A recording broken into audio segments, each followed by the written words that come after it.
Welcome to Statline Podcast, the best podcast in the world. This is the first episode. I'm Keegan. I'm Caleb. And we usually have Jaden here, but Jaden couldn't make it today, even though it's the first episode. How's your weekend? Honestly, my weekend was pretty good. We, the varsity team for basketball just had a game. We won pretty good. It was a good game. And, my birthday was actually Sunday, so Happy birthday. Yeah, thank you. I had a pretty good weekend. So what about you? It was great, I was chill, just sat at home all weekend, I actually ended up celebrating your birthday, 18th birthday. Mm-hmm. Crazy, right?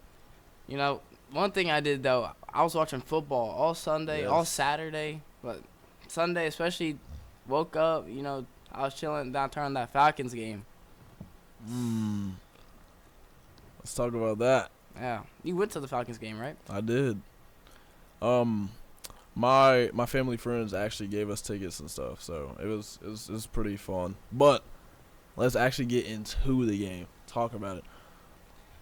The game was good to watch. They opened up the drive with like a Bijan Robinson touchdown. Like, it was so wild. I was like, wow, the Falcons are gonna go crazy this game after that. Yeah. Scored so fast. Like, how was that to see in person?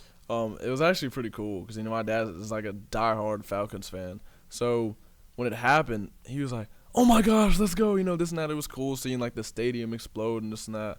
So yeah, it was a pretty fun experience. Yeah, I bet. First drive, that was like probably 5 plays into the game. That was crazy. And then the Bucks came down. They started scoring. Mm-hmm. They went on a little run. Emeka Egbuka had a little touchdown. Like, I think he's one of my favorite rookie receivers right now. Yeah, how was that to see? What was the crowd like?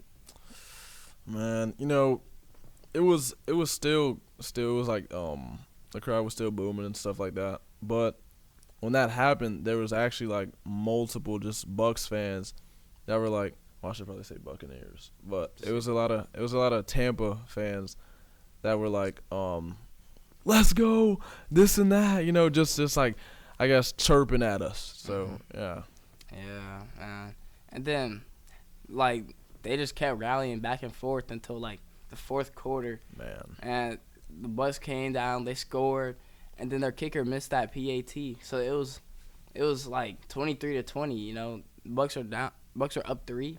Mm-hmm. And then Falcons came down, got in field goal range. The Younghoe Koo, man, tragic miss by him.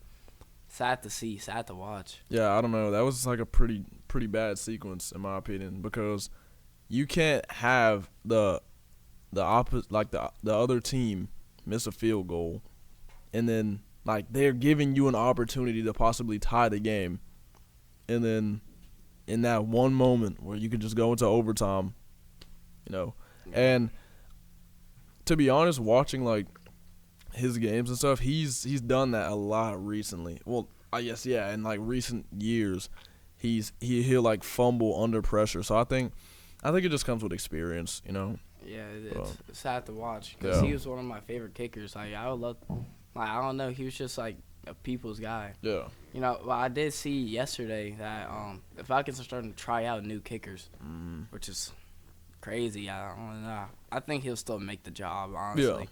I don't know if there's going to be as many people that are going to be as good as him, but it's just once he gets those clutch kicks down, he's going to be one of the best in the league. Yeah, I just think considering you are a professional athlete and that's literally what you do like every day, that moment shouldn't really affect you, But I mean, it's fine. It's like first game of the season, so I think he'll be fine during the season. Yeah, it's just one game. Speaking of like pressure and everything, let's talk about that Cowboys game last week. That was sad. I'm a Cowboys fan, so watching CeeDee Lamb like dropping those balls under pressure, like, it wasn't even that much pressure, honestly, but I don't know. I mean, I wouldn't have caught it, but still, watching him drop those, it was just hard to watch. But I can't just blame the loss on him, Yeah. It was team sport. Yeah, I agree with you. Considering he's one of the, I'd say, better receivers in the league. Top 1. Keep going. Okay. That's fair. Since he is top 1 receiver in the league, it was kind of like even considering I'm not a Cowboys fan, it was kind of like upsetting to see him drop some of those. But Yeah, he's good at what he does, so that's just an off game. yeah. Like football this week was just wild. College was crazy. Florida got upset by I forgot who USF. Mm-hmm. Like that was wild. I don't know. And then Clemson's like struggling a little bit. Yeah. I think they'll pick it up soon. Yeah, for sure. And then this week Georgia plays Tennessee in Tennessee.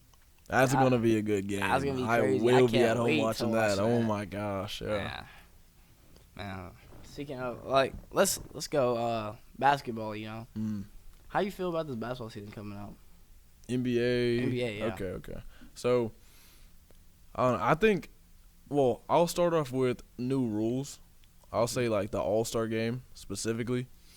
I don't know if it's going to be the same, dude. Like, watching the East and West just battle it out, and now it's going to be, like, 8 teams of specific players just going against each other for, like, I guess, to see who gets, like, the top one out of all of those teams. It's going to be different. But this season, like, in general, I think it'll be good. There was a lot of I say detrimental trades that happened, but specific teams that I do want to see like succeed is, well, of course, the Warriors.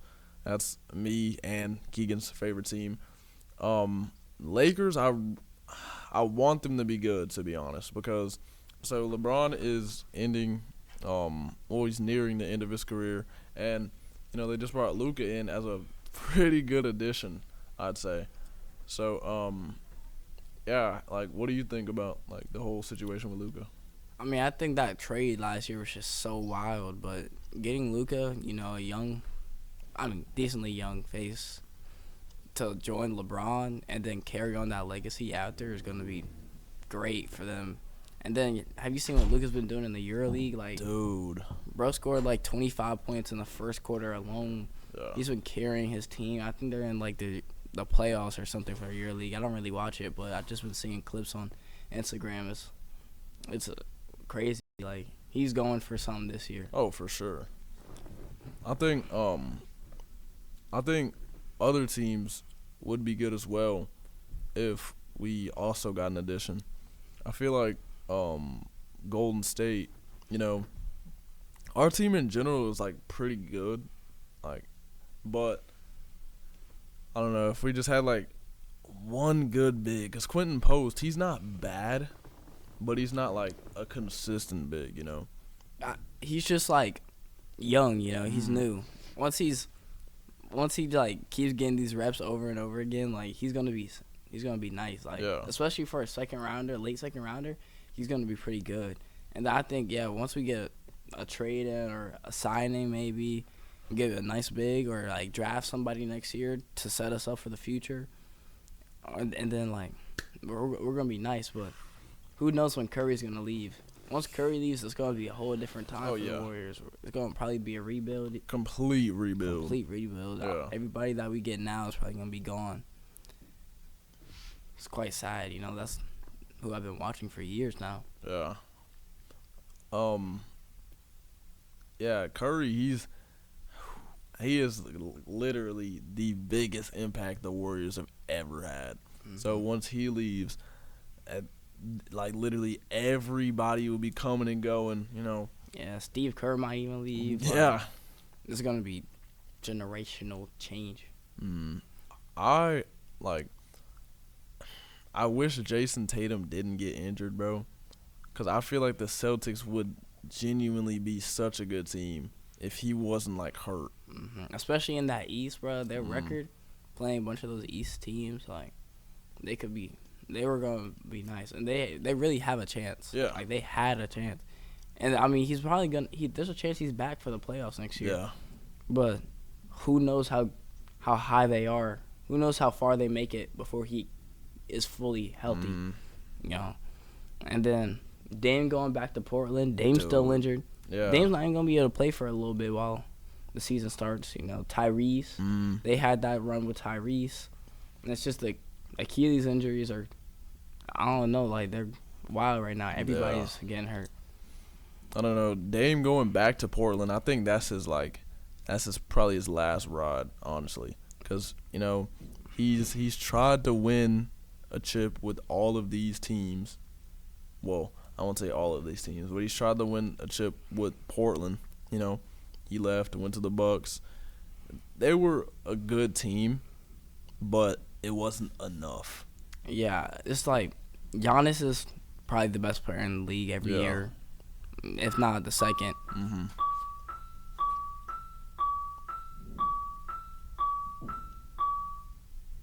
If not the second best player in the league.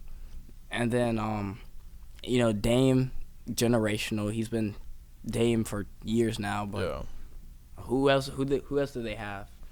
Like Chris Middleton got traded. Exactly. They had Kyle Kuzma. Kyle Kuzma is Kyle Kuzma, but he has his off nights.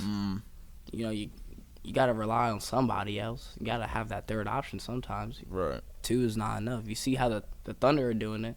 They got SGA, J-Dub, Chet as their big 3. Plus, they surrounded them with a bunch of key players that can help them. Like, they've been building that, and they are going to be nice for years to come. Yeah. And then, but you know where they're getting these players from? College. Yeah. That college scene right now is wild. Gosh. Like, players are getting paid, all that. Like, they're going to be so good.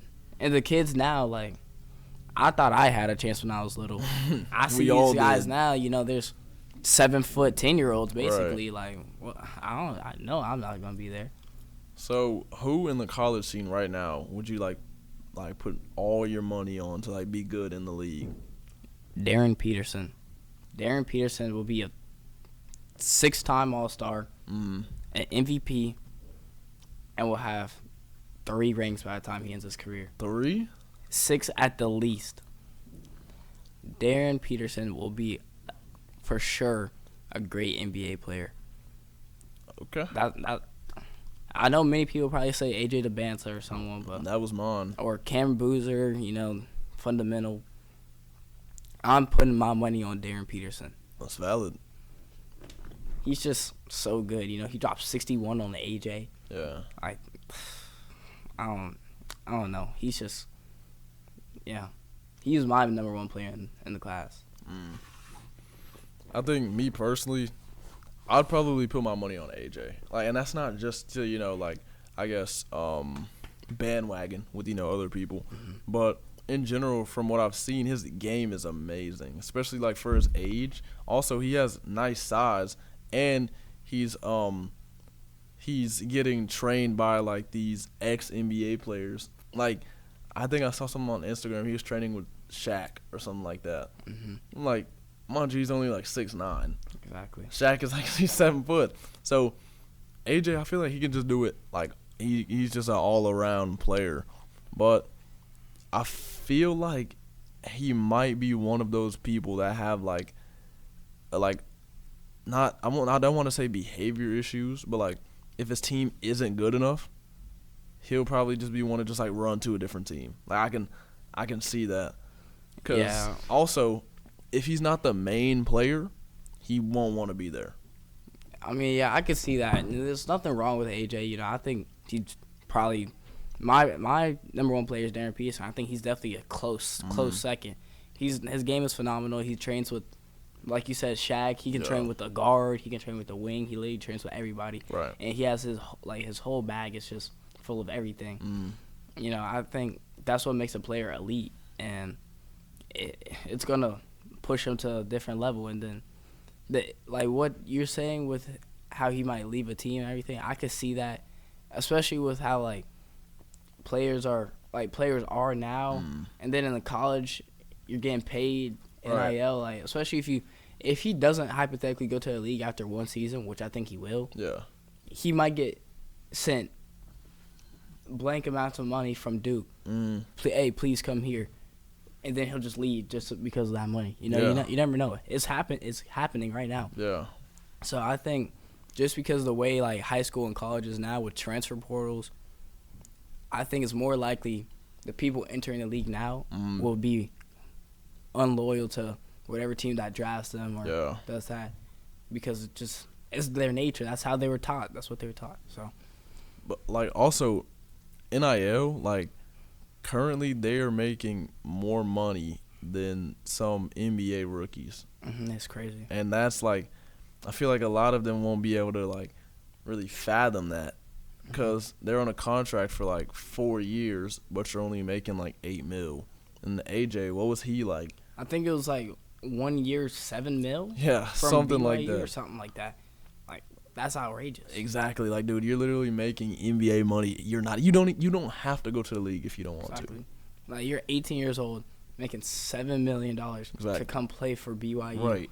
You're doing what you love. You're dribbling a basketball, putting it in a hoop, and you're making $7 million. You're not even in the league. Exactly. Like, who knows what could happen to him? You know, I pray to God nothing happens to him. But, like, what if he just doesn't make it? Right. You know, he's still getting paid this amount of money just to play 1 year at BYU. Right. Really bad injury. You know, they still have to pay him. Exactly. So, like, he could literally not play this year. Right. Get paid. It's just wild, you know. I wish he had got paid by UNC personally, you know, come help us. I wanted him to go to Duke. No. He wasn't even Duke wasn't even on his list like at all. But considering I'm a Duke fan, you know, of course I wanted to see him there. But we have a lot of prospects coming in anyway, so I think, you know, we're probably gonna be good. Yeah, UNC and Duke are so different. Y'all just had y'all got 6 new rookies, not rookies, freshmen. Mm-hmm. I think UNC probably got 3, something like that. We got 5 or 7, between 5, 7, or 8 different transfers. Yeah. The team is just different this year. Elliot Cadeau's gone. RJ Davis is gone. RJ Davis has been there for so long. Now he's gone. Like, the only person that was there last year that really got minutes like that was Seth Trimble. And he's the only person still here. Like, he's going to start. He's going to have to be the mentor for that team. Show them what UNC does. And I think they'll be better than they were last year. I don't know what happened last year because it's not the team was bad or anything. The team was good. Yeah. It's our bigs, we were good, but they just, I don't know. It's like they struggled at some moments, but they had their moments that they were, phenomenal. Right. I don't know. It's like something felt wrong. Yeah. And I think this year, you know, I think it'll be different. It'll be nice. For sure. And they'll for sure beat Duke. We'll see. Well, for sure. We'll see. Well, this was it's good, you know, good time talking, and I guess this concludes our first podcast. You know, thank you for watching. We'll see you next week. All right.